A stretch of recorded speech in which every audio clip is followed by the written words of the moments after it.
अस्सलाम वालेकुम। आज हमारे प्रोग्राम में हमारे साथ हैं यूनस साहब, यूनस इकबाल एंड मोहम्मद उस्मान है और हसनैन तारिक है। आज हमारा टॉपिक है मैरिज। ठीक है, यूनस साहब से हम क्वेश्चन करेंगे कि इनका क्या ओपिनियन है मैरिज मतलब शादी को लेकर, कि आजकल जो मतलब शादी कईयों के लिए काफ़ी आसान है, जो अफोर्ड कर सकते हैं, जो नहीं कर सकते उनके लिए बहुत मुश्किल है। मतलब जो एक मिडिल क्लास या उससे भी लोअर मिडिल क्लास में चले जाएं तो वो अफोर्ड नहीं कर सकता शादी, ठीक है, अपने बच्चे की या बेटी की या किसी की। तो इतनी मुश्किल या इतनी कॉम्प्लिकेशंस जो इसमें मतलब एक त्यौहार में या इस तरह के इवेंट में क्यों क्रिएट की गई हुई है या कैसे क्रिएट हो गई है, मतलब इतना मुश्किल क्यों मतलब बना दिया गया है इसको। इस पे आपका क्या मतलब, इस क्या इसमें से कमी हो जानी चाहिए कि जिससे मतलब ये आसान हो सकती है या एज इट इज़ सही है। देखो, अच्छा, मेरा फैसल भाई ओपिनियन ये है कि जो हायर तबका है ना, उसकी तो समझ आती है, अपने कारोबार हैं, अप एंड डाउन होती रहती है, चलो उनके अलग मामला था। जो छोटे तबके के लोग हैं ना, एवरेज क्लास के, उनके, क्योंकि मैं भी मिडिल तबके में ही आता हूँ। ठीक है, शादी एक्चुअली हम लोग हैं तनख्वाह बेसिस पे, ठीक है। उससे घर बड़ी मुश्किल चलता है और शादी तो बड़ी दूर की बात है। तो बस यही है कि महंगाई को देख के फिर वो आगे इतना बड़ा यानी कि टारगेट होता है कि यार शादी पे इतने अखराजात होने हैं, इतनी सी छोटी सी इनकम है, उससे घर बड़ी मुश्किल चल रहा है। और अच्छा, इसका मतलब आप मानते हैं कि शादी को जो है बहुत कॉम्प्लिकेट बना दिया गया है। मतलब अराउंड हमारे जितनी भी शादी होती है हम देखते हैं किसी कुलीग की या किसी रिलेटिव की या किसी की, तो हम कहते हैं कि यार इस तरह का हम अफोर्ड नहीं कर पाएंगे या एक टाइम आएगा कि हम लोगों के लिए भी ये परेशानी है एक। तो आप इस पे कैसे कह सकते, मतलब क्या आपका ओपिनियन है कि इसको रिड्यूस किया जाए कि इस तरह हो जाए, या आप क्या चाहते हैं कि यार इस तरह होता तो मैं इजी कर लेता और होना भी इसी तरह चाहिए। मैं बेसिकली चाहता हूँ कि मेरी सैलरी या मेरी इनकम अगर 50,000 है तो मेरा कम से कम खर्चा 20,000 होना चाहिए। 20 नहीं तो 25,000। यानी कि मेरी सैलरी और जो मेरे अखराजात हैं वो 70-30 हो या 60-40 हो। ये तो आप फिर सोच मैं रहे हैं ना, कहता 60-40 अखराजात आप सोच रहे हैं, सही है। मैंने हो सकता है आपकी सैलरी इतनी है कि आप वो अखराजात रिड्यूस करके इतनी इनकम निकाल लें कि मैं मतलब कुछ सेविंग्स निकाल लें, ये एक वो पर्सन, निकलने देती। वो हाँ, एक्चुअली जिसका है ही एक चीज जो 20,000 2-4 साल पहले 25,000 जो अर्न कर रहा है, जो जिसकी तनख्वाह ही 25,000 के करीब है, वो कैसे अपने खराजत को भी बैलेंस करेगा और अपने जो बाकी जो ये शादी के मामला था, अगर सपोज उसका बेटा या बेटी है तो वो उसको मैनेज करने के लिए कैसे वो मतलब सेव कर सकता है। जिस बंदे की 25-30 हज़ार रुपये सैलरी है ना, अगर उसके 3-4 बच्चे हैं, उसके लिए तो समझ लें कि पहाड़ है। राई का दाना और इसमें पहाड़, ज़्यादा ये इंपॉर्टेंट आता है कि बच्चे, मतलब अगर बेटा है ना सपोज, तो हो सकता है कि वो ना ज़ाहिर है वो भी जॉब कर रहा होगा, ठीक है, तो उसी बेस पे भी तकरीबन शादी प्लान होती है कि ये जॉब कर रहा है, एक्चुअली कमा हम रहा है, लोगों की साइकी हो गई है कमा एक रहा है, दूसरे को ना दिखाने के लिए। कमा रहा है, ठीक है, तो वो कमाई ज़ाहिर है वो भी कमा ही रहा होगा, उसको कुछ हेल्प कर सकता है, फिर भी उसके लिए भी मुश्किल है, ठीक है। अब दूसरा ये कि जिसकी सिर्फ बेटियां हैं, सपोज 2 बेटियां हैं, 3 बेटियां हैं या एक ही बेटी है सपोज, तो वो उसको तो किसी तरफ से कुछ ऐड नहीं हो रहा और उसकी भी इतनी सैलरी है, उसके लिए तो प्रॉब्लम है, ये वो तो नहीं सेव कर सकता, वो नहीं सेव कर सकता, वो ना वो सर्वाइव महंगाई कर के ऊपर। वो अपना घर बड़ी मुश्किल से चला अच्छा, रहा है, ज़ीशान शादी साहब तो बड़ी दूर की से, बात ज़ीशान है। साहब ने हमें ज्वाइन किया है, ज़ीशान साहब से मैं पूछना चाहूँगा सेम, कि वो इस बारे में क्या मतलब कहना चाहते हैं कि इनका क्या ओपिनियन है। क्या मतलब एक क्वेश्चन ये था कि हम ये पूछ रहे थे कि शादी जो है शादी आजकल के माहौल में, या जो एक स्टैंडर्ड बन गया हुआ शादी का कि हॉल करवाना है, इतने लोग हों और ये सब कुछ हो, तो इसको मतलब क्या समझते हैं कि ये एक मुश्किल लेवल है, या इसको रिड्यूस हो सकता है किसी तरीके से? इसके ऊपर क्या आपका ओपिनियन है? अच्छा, मैं या होना चाहिए या सेम रहना चाहिए? देखिए, हर बात के दो पहलू होते हैं। हर कोई भी बात है उसको दो नज़रियों से, आम लोग दो नज़रियों से देखते हैं। अगर तो हम बात करें कि एक कम आमदन वाला आदमी है, उसकी एक बेटी है या दो बेटे हैं, जैसे भी है, उसने शादी करनी है, तो सबसे पहले तो एज ए मुस्लिम हम जो है ना इस्लाम को फॉलो करते हैं।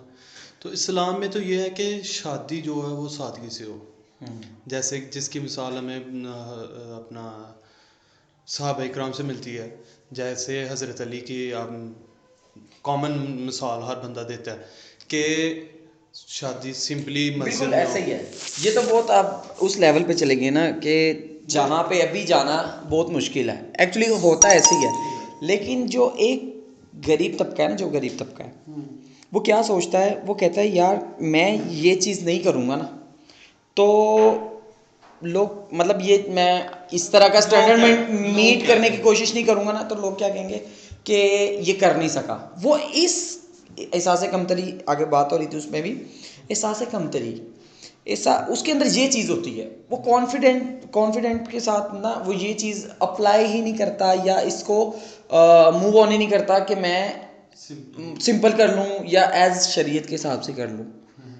सही है। इसमें आप क्या समझते हैं कि इसको, उस्मान कुछ कहना चाहेंगे? जी। देखिए, मैं इसमें कुछ ऐड करना चाहूँगा, और वो ये चीज़ है कि आजकल के दौर में जो स्टैंडर्ड्स बन चुके हैं शादी को लेके, वो मॉडर्न स्टैंडर्ड्स नहीं हैं, वो हमारे मिडिवल स्टैंडर्ड्स हैं। पिछले हमारे जो बड़े बुजुर्ग एक क्राइटेरिया रखते आए हैं जहेज़ का, हिंदुआना रस्मों का, ठीक है, उसने हमारी जो मॉडर्न जनरेशन है उसके ज़हन में ये चीज़ें बिठाई हुई हैं कि हमें अगर लड़की की शादी करनी है तो हमें जहेज़ भी देना लाजमी है, ठीक है, और उसके जो ख़र्चा करना है वो ठीक ठाक करना है। लेकिन उसके एग्जैक्ट ऑपोजिट मॉडर्न जनरेशन में ये चीज़ भी पाई जाती है कि वो लोग आजकल के दौर में इस चीज़ को इनकरेज कर रहे हैं कि शादी सिंपलिसिटी से हो, सिंपल तरीके से हो। और उसमें हमारे कुछ उलमा का बड़ा और इस्लामिक स्कॉलर्स का हाथ है कि उन्होंने असल इस्लाम की तरफ रोशनी डाल के ठीक तरीका क्या है शादी का, इस्लामी तरीका क्या है, उसमें उस्मान भाई, रोशनी आपकी डाली। बात मैं काट रहा हूँ। बात फिर वही आ गई जो मैंने अभी बात की है ना स्टार्ट में, कि इस्लाम हमें क्या बताता है। बिल्कुल ऐसा ही है। अच्छा, और इसमें मैं एक ज़ीशान भाई अपनी एग्जांपल ऐड करना चाहूँगा। मेरी शादी की बात चल रही है, मतलब चल रही है ऐसे कि मेरे घर में चल रही है बात, अभी कोई ऐसे फाइनल नहीं हुआ है, सच मेरा रिश्ता नहीं हुआ कहीं पे। लेकिन मेरे जो फ्रेंड्स हैं ठीक ठाक बैकग्राउंड के हैं, बिल्कुल अमीर हैं, ठीक ठाक अमीर है। मेरी स्कूलिंग बड़े अच्छे स्कूल में ही है, फैसल भाई जानते हैं, कैंट में लामा इकबाल स्कूल है, फैक्ट्री वालों के बच्चे पढ़ते थे वहाँ पे, लेकिन मैं मिडिल क्लास होके भी मेरे माँ बाप ने वहाँ पे पढ़ाया। अच्छा, पॉइंट पे वापस आते हैं। जो मेरे दोस्त हैं, एक दोस्त का बिजनेस है दुबई में ऑटोमोबाइल्स का, गाड़ियों का। एक दोस्त यहाँ पे वकील है, ठीक ठाक फेमस वकील है। दोनों की सोर्स ऑफ अर्निंग ठीक है। अब जो वकील है उसका घर है अस्करी 2 में, 3 गाड़ियाँ हैं, 10 मरले का उसका ठीक ठाक बड़ा घर है। उसके फादर HBL के जर्नल मैनेजर हैं, सियालकोट डस्का वगैरह के सब जितने भी बैंक हैं। खुद वो वकील हैं, ठीक है। उसकी शादी कैसे हुई थी? एक दिन का निकाह हुआ, एक दिन का निकाह हुआ और एक दिन का वलीमा हुआ। और निकाह पे जब मैं गया उसके, तो सिर्फ मैंने अपने आप को ही पाया वहाँ पे, उसका दोस्त, कि मैं ही, मुझे ही बुलाया हुआ इसने, और किसी बड़े सर्कल में दोस्तियाँ नहीं बुलाई उसने। उसने एक तो वहाँ से खर्चा रिड्यूस किया, कम लोगों को बुला के, लड़की वालों पे कम बोझ हो, ठीक है। उसने ये एक स्टीरियोटाइप ब्रेक किया कि जो चलता आ रहा है पुराना ख्याल, उसको उसने ब्रेक किया। बिल्कुल ऐसा ही है। हम में, और फिर एक जो दुबई था दोस्त मेरा, ठीक ठाक पैसा है उसके पास भी, उसने घर बैठक में निकाह किया। और वलीमा भी नहीं किया उसने, वलीमा भी घर में किया इस तरह से कि अपने दोस्तों को बुला के सेपरेट, अपने रिश्तेदारों को बुला के एक छोटी सी पार्टी थ्रो की। बिल्कुल इस्लाम में है भी ये। ठीक है, इस तरह से कर सकते थे वो बहुत ज़्यादा, लेकिन किसी ना किसी को स्टेप अप करके इस स्टीरियोटाइप को, इस हुडू को तोड़ना पड़ेगा। बिल्कुल ऐसे ही है उस्मान साहब, आप बिल्कुल, और उन लोगों को अप्रिशिएट करते हैं बिल्कुल। इसको बिल्कुल भी इस तरीके से नहीं लेना चाहिए कि ये क्या हमें नहीं बुलाया। अगर रिलेटिव्स को वो बहुत कम को मतलब ज्वाइन करवा रहे हैं या बुला रहे हैं, इनवाइट कर रहे हैं, तो उस पर इतराज़ नहीं बनना चाहिए। बेसिकली अच्छा, उसको एक सपोर्ट मैं करना चाहिए। ऐड करूंगा इसमें कोई कि उनको देख के मुझ में ये चीज़ पैदा हो गई है कि मुझे भी सिंपल ही करना है, चाहे जितना भी बिल्कुल पैसा ऐसा ही है। और जिशान साहब, आप सिर्फ मतलब टाइम वो बहुत लेंथी जा रहा है, तो सिर्फ आपको मैं ये कहना चाह रहा हूँ, मतलब पूछना चाहूँगा कि मतलब एक अमीर पर्सन है, ठीक है, एक गरीब बंदा है, उसको ना उसने उसको पैसे देने हैं, ठीक है, और सपोर्ट भी करना है, वो कैसे करेगा? गरीब बंदे ने नहीं, अमीर बंदे ने, गरीब बंदे की एक बेटी है, उसकी शादी होनी है, उसके पास पैसे नहीं है, ठीक है, या उसके पास इतना नहीं है कि वो एक स्टैंडर्ड को मीट करे, या जो भी आजकल का चल रहा है, जो हॉल हम करवाए, पहले 300 बंदा अरेंज करे, इस तरह का कोई सीन नहीं है उसके पास। अब अमीर को सिर्फ कुछ भी नहीं कर, मतलब उसको पैसे नहीं देने किसी भी सूरत में, ना खाने की सूरत में, ना जहेज की सूरत में, ना कुछ, कोई सपोर्ट नहीं करनी, लेकिन वो उसको कोई फायदा दे सकता है, वो कैसे दे सकता है?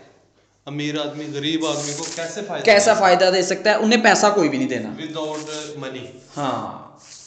इसका तो फिर बेटी वाले को बेसिकली बात तो फिर वही है जो अभी उस्मान ने की, जैसे उसने अपने दो दोस्तों की मिसाल दी। तो अगर आप उस सिनेरियो को देखें तो मुझे नहीं लगता कि इन जो उस्मान के दो दोस्तों ने शादी किया उन्होंने बेटी वालों से जहेज लिया हो। नहीं, थिंकिंग आती है ये ना, आप मेरा पॉइंट समझे नहीं। बेसिकली जो आपस में शादी कर रहे हैं ना, उनका स्टैंडर्ड ही वो नहीं है कि वो जहेज ले रहे हैं या नहीं दे रहे, या वो एक उनका एक अपना मैटर है। हाँ, हाँ। वो दोनों ही गरीब है। ठीक है, ये तो बात आ गई ना कि एक अमीर बंदा है, वो गरीब की बेटी से शादी कर रहा है, तो उससे जहेज ना ले, ये वो नहीं है। वो ऐसे है कि अमीर का ताल्लुक ही नहीं उनकी शादी से, लेकिन फिर भी वो उसको सपोर्ट कर सकता है। कैसे कर सकेगा? कैसे सपोर्ट कर सकेगा? उसका बेहतरीन यही है कि वो उसका कुछ अरेंज कर देगा। नहीं, सपोर्ट ही नहीं करनी, पैसा देना ही नहीं। अरेंज कर मतलब कि अरेंज कैसे? अरेंज में भी तो पैसा लगेगा ना। देखें, जब बारात आएगी, आया, लड़की वालों ने कुछ ना कुछ खाने पीने के लिए उनको तो देना ही है ना। हाँ। वो अमीर आदमी उनको प्रोवाइड कर, क्वेश्चन में यही कहा है कि इसमें जो है ना पैसा देना है, ना कैश देना है, ना उसके लिए खाने का अरेंज करना है, ना उसके लिए जहेज का अरेंज करना है। कैसे सपोर्ट करेगा वो? फिर एक ही, मैं इसमें कुछ ऐड करूंगा। जी एक ही इसमें सिचुएशन पीछे रह जाती है कि वो अमीर गरीब को साइकोलॉजिकली सपोर्ट करे, दिमागी तौर पे उसके साथ रहे। कैसे? वो उसके जो भी उसका फंक्शन है, जो जहाँ पे भी वो कर रहा है, किसी छोटी जगह पे, बड़ी जगह पे, अगर तो किसी अमीर को वहाँ पे इनविटेशन है, तो उस अमीर को वहाँ पे जाके अल्हम्दुलिल्लाह कहना चाहिए उसके फंक्शन में। जो कुछ भी है उसे खुशी से एक्सेप्ट करना चाहिए, जैसा भी उसने खाना बनाया, जो भी है, हाँ, इससे, और उसको इनकरेज करना चाहिए कि आपका फंक्शन बहुत बेहतरीन है, जिससे कि वो उस्मान आपकी बात को ऐड करूँगा एक बात और, कि जैसे उस्मान भाई अपना फैसल भाई बात कर रहे हैं कि वो कैसे सपोर्ट करेगा। आया जो गरीब आदमी अमीर लोगों की शादी देखता है कि वो अपना फंक्शन बहुत बड़ा कर रहे हैं, मतलब कि हर तरह का उसमें जो है ना खर्चा करते हैं, ये 5 दिन का फंक्शन, 8 दिन का। अमीर को क्या करना चाहिए कि वो भी सिंपलिसिटी के साथ अपनी, बिल्कुल निशान साहब, आप मेरे बिल्कुल पॉइंट पे पहुंच गए हैं। मैं भी यही इस बीच में मतलब मेरा भी यही पॉइंट था कि अमीर को अपना स्टैंडर्ड जो सा है ना, वो इस लेवल का बनाना चाहिए, इतना कम कर देना चाहिए कि जिस वो लाइक अभी आप जो बाद में स्टार्ट में बात कर रहे थे ना कि हम सहाबा कराम हो रही है, वो शरीयत के मुताबिक अगर वो करता है ना, वो एक्चुअली स्टैंडर्ड जब अमीर बना देगा ना, गरीब बंदा जो है ना, वो घबराएगा नहीं, वो हेजिटेशन में नहीं रहेगा कि यार मैं नहीं करूंगा तो लोग मुझे क्या कहेंगे। उसके माइंड में उसका कॉन्फिडेंस क्या होगा कि यार कोई भी नहीं करता, स्टैंडर्ड ही वो बन गया। मैं अपनी पर्सनल एग्जांपल दूंगा। मेरे दोस्त वो जिनकी मैंने बात की है, दोनों अमीर हैं, और उन्होंने मुझे बिल्कुल confidence यही जैसे दिया। आपने बिल्कुल जो मैं एग्जांपल middle दिया class हूँ, बिल्कुल ऐसा ही मुझे है, confidence क्योंकि दिया। जो अमीर बंदा ये स्टेप उठाता है ना तो उसको ये नहीं कहा जाएगा कि ये कर नहीं सकता था, उसे ये कहा जाएगा कि इसने इस्लामी तरीके से किया। गरीब बंदा इसी हेजिटेशन में रह जाता है कि यार मुझे मीट करना है, वरना लोग कहेंगे कि इसका स्टैंडर्ड अमीर जब बनाएगा ना, इसका इनडायरेक्टली या डायरेक्टली फायदा गरीब को ही होगा, क्योंकि एक स्टैंडर्ड है गरीब का, मुतमईन है कि यार होता ही ऐसा है, मैं भी उसी तरह करूंगा। 10 लोग होते हैं, 12 लोग होते हैं, घर में होता है, कोई शादी हॉल ये वो नहीं है। इससे अमीर ने 1 रुपया भी नहीं खर्चा, अपने लिए खर्चा, अपने भी खर्चे में से बचाया और दूसरे को, गरीब को भी सपोर्ट दिया। अब यहाँ पे लेने देने की बात आती है। अब गरीब क्यों, जो बाकी लिया दिया जाता है ना वो अंडर द टेबल ही होता है, ठीक है, वो किसी को नहीं पता। आप फंक्शन जो करते हैं वो नजर आता है। अब अंदर खाते भले अमीर उसको 10 करोड़ दे दे अपनी बेटी को अकाउंट में, इसका तो किसी को भी नहीं पता ना, और वो भले 10,000 दे, उसका मतलब जो स्टैंडर्ड नजर आ रहा है ना वहां से तो उसकी, यानी कि ये सफेद पोश किसको कहा जाता है, मतलब जिन लोगों को आ जाता है वो बड़े रिलैक्स रहते हैं। तो सुनने वालों से यही उम्मीद है कि वो लोग भी इस चीज़ को अप्लाई करेंगे, ताकि हम किसी की, आज के दौर में जो है हम दे के, पैसा दे के तो किसी की हेल्प नहीं कर सकते, हर एक के अपने अपने अखराज जाते हैं और महंगाई का बहुत हो रहा है। अगर वो एक स्टैंडर्ड अपना ले तो इनडायरेक्टली फ़ायदा उस बाप को हो सकता है जिसकी घर में बेटी है और वो ये सोच रहा है कि मैंने हॉल करना है और बड़े बड़े करना है, ताकि उसको कॉन्फिडेंस आए, वो अपने घर में बड़े आराम से मुतमईन होके, चंद लोगों को, हमारे रिलेटिव्स को भी उनको सपोर्ट करना चाहिए कि अगर वो कम से कम लोग बुला रहे हैं तो उसमें एतराज़ नहीं करना चाहिए कि हमें नहीं बुलाया, या हमारे एक पर्सन को बुलाया, सबको, फैमिली को नहीं बुलाया, हमारा इतना क्लोज था। तो उम्मीद है कि आप लोगों को प्रोग्राम अच्छा लगा होगा। लाइक कर दीजिएगा, फॉलो कर दीजिएगा, सब्सक्राइब कर दीजिएगा हमारा चैनल। अस्सलाम वालेकुम।